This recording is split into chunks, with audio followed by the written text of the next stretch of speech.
نماز سفر جسے عام طور پہ آپ کیا بولتے ہیں؟ قصر. قصر کا مطلب ہوتا ہے چھوٹا. تو چونکہ انہوں نے چھوٹی نماز کی بات کی تو ایک عام نماز سے بھی چھوٹی ہوتی.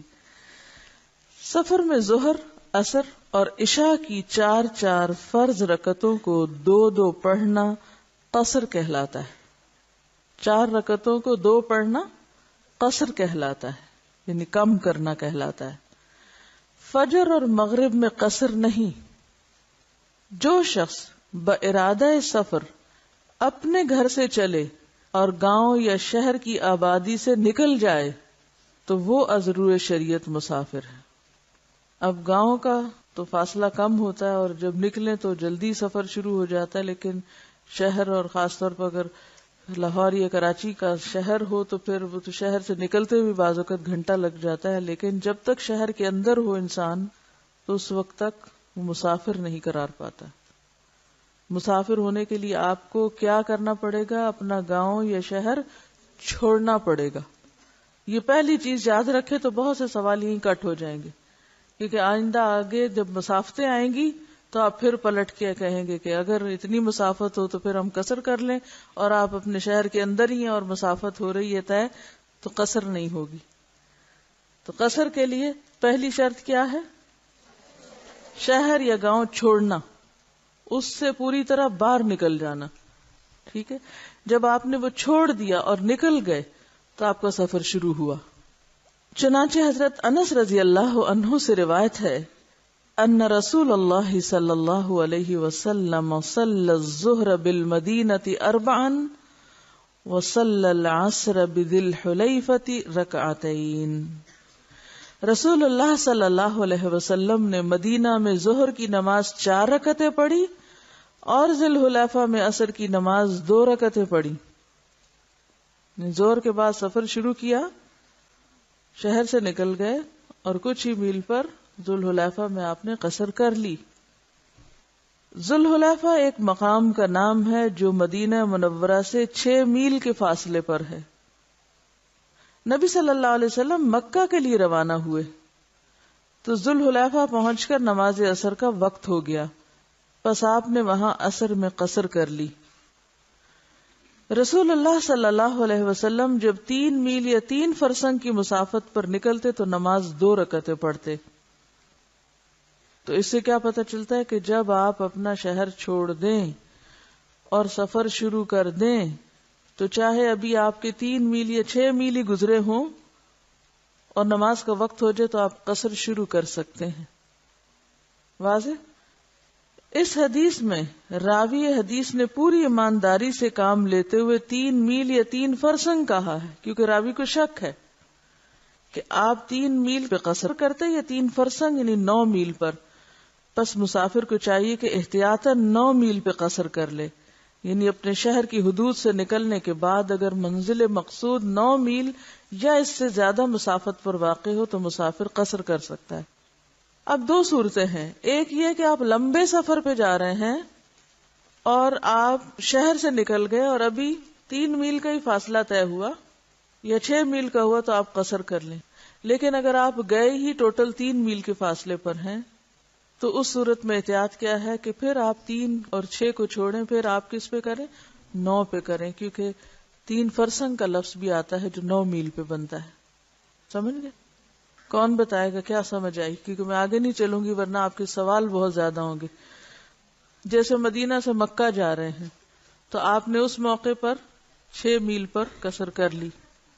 فرسنگ والا احتیاطاً 9 میل والا جو ہے اس کو سامنے رکھے.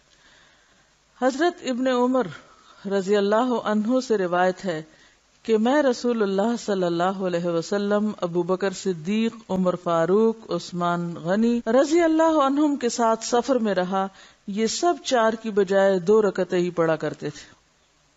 حضرت یعلا بن امیہ سے روایت ہے کہ میں نے حضرت عمر سے پوچھا کہ اللہ تو فرماتا ہے اگر تمہیں کفار سے خوف ہو تو نماز قصر کر لو تو تم پر کوئی گناہ نہیں. آج ہم امن میں ہیں، نماز قصر کیوں کریں؟ یعنی قصر تو حالت خوف کے لیے تھا، اب تو خوف ختم ہو گیا، اب کیوں قصر کی جائے؟ حضرت عمر نے فرمایا یہ اللہ کا احسان ہے، اسے قبول کرو. انہوں نے کیوں یہ کہا کہ اللہ کا احسان ہے قبول کرو؟ کہ نبی صلی اللہ علیہ وسلم کی سنت یا آپ کا طریقہ یہ بتاتا ہے کہ آپ نے امن کی حالت میں بھی قصر کی ہے، یعنی اسے صرف مشروط نہیں رکھا گیا کس سے؟ حالت خوف سے. حضرت حارثہ بن وہب کہتے ہیں کہ نبی صلی اللہ علیہ وسلم نے ہمیں منا میں قصر نماز پڑھائی، حالانکہ ہم تعداد میں زیادہ اور حالت امن میں تھے، احرام کی حالت میں تھے. قصر کی حد، اگر کوئی مسافر کسی علاقے میں متردد ٹھہرے، متردد کیا ہوتا ہے؟ آج جاتا ہوں کل جاتا ہوں، سیٹ کنفرم نہیں ہو رہی، آج جاؤں گا یا کل، تو نماز قصر کرتا رہے خواہ کئی مہینے لگ جائیں. بعض اوقات کوئی بیمار ہے، اس کو دیکھنے کے لیے آپ 1-2 دن کے لیے آئے اور وہ بیمار ایسا ہے کہ جیسے کوئی ڈیتھ بیڈ پہ ہو. اب آپ سوچتے ہیں کہ میں اگر جاتا ہوں یہاں سے تو پھر آنا پڑے گا، بہتر ہے کہ میں تھوڑا انتظار کر لوں، یا تو مریض شفا یاب ہو جائے یا اللہ کو پیارا ہو جائے تو پھر ہی یہاں سے نکلوں. تو ایسی صورت میں ہو سکتا ہے کہ ایک مریض جو ہے وہ کئی مہینے تک اسی حال میں رہے اور آپ بھی روز سفر کا ارادہ باندھتے ہوں اور توڑتے ہوں. تو یہ جو تردد کی کیفیت ہے، یہ کون سی کیفیت ہے؟ اس کو کیا شمار کیا جائے گا؟ سفر شمار کیا جائے گا، جب تک آپ کو ڈیفینیٹلی یہ نہ پتا چل جائے کہ آپ کس دن جا رہے ہیں. حضرت انس رضی اللہ عنہ عبد الملک بن مروان کے ہمراہ 2 ماہ بحیثیت متردد مسافر شام میں رہے اور نماز 2 رکعتیں پڑھتے رہے. 2 مہینے تک بھی انہوں نے قصر کی، کیونکہ وہ وہاں قیام کے ارادے سے نہیں گئے تھے، بس رکنا پڑ گیا اور پتہ بھی نہیں تھا کہ کس وقت چل پڑے. ابو جمرہ نصر بن عمران سے روایت ہے کہ میں نے ابن عباس سے سوال کیا کہ ہم غزوے کی غرض سے خراسان میں طویل قیام کرتے ہیں، کہاں مکہ اور کہاں خراسان، کیا ہم پوری نماز پڑھیں؟ آپ نے فرمایا 2 رکعتیں ہی پڑھا کرو، خواہ تمہیں کسی جگہ متردد مسافر کی حیثیت سے 10 سال قیام کرنا پڑے. تو اب فوجی ہے ایک شخص، تو یا تو یہ ہے کہ فوجیوں کو بتا دیا جائے کہ جی آپ یہاں 6 مہینے ہر صورت قیام کریں گے، پھر تو وہ پوری نماز پڑھیں گے. اور اگر حالت یہ ہو کہ معلوم نہیں آج چلے جائیں گے یا کل چلے جائیں گے، تو پھر اس صورت میں قصر. یعنی صرف فوجی ہونا ہی نماز کو قصر نہیں کر دے گا، بلکہ کس سے قصر ہوگی؟ تردد سے، غیر یقینی حالت سے. یہ چند نکات آپ کو سمجھنے بے حد ضروری ہے قصر نماز میں، ورنہ آپ کنفیوژن سے نہیں نکل پائیں گے. اگر 19 دن تک ٹھہرنے کا ارادہ ہو تو نماز میں قصر کرے، اور اگر 19 روز سے زائد ٹھہرنے کا ارادہ ہو تو پھر پہلے ہی سے نماز پوری پڑھنی چاہیے. اس کے بارے میں اختلاف ہے، ٹھیک ہے، 19 دن ہے یا 15 دن ہے. ایک مسلک تو یہی ہے جس کا اظہار اس کتاب میں کیا گیا کہ 19 روز قیام کی نیت ہو تو نماز قصر کی جائے. ایک دوسرا مسلک 15 دن کا جو امام ابو حنیفہ کا ہے، جس پر ہم عام طور پر یہاں عمل کرتے ہیں. تیسرا مسلک 3 دن کا بھی ہے. اسی آخری مسلک کو علماء محققین کی اکثریت نے راجح قرار دیا اور اختیار کیا ہے. ٹھیک ہے، یعنی زیادہ تر علماء کیا کہتے ہیں کہ بس 3 دن تک سفر شمار ہوگا.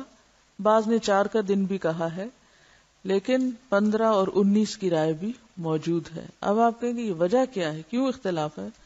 اب دیکھیے، حضرت ابن عباس روایت کرتے ہیں کہ رسول اللہ صلی اللہ علیہ وسلم نے ایک سفر کیا، پھر آپ 19 دن ٹھہرے اور 2 رکعتیں نماز پڑھتے رہے. وہ اس سے دلیل لیتے ہیں فتح مکہ کے موقع پر. ابن عباس فرماتے ہیں کہ ہم اپنے اور مکہ کے درمیان کسی منزل میں اقامت کے دوران 19 دن 2 رکعتیں پڑھتے ہیں. بس جب اس 19 دن سے زیادہ ٹھہرتے ہیں تو 4 رکعت پڑھتے ہیں. یہ کس کا عمل ہے؟ ابن عباس اور ان کے ساتھی کا، عبداللہ بن عباس.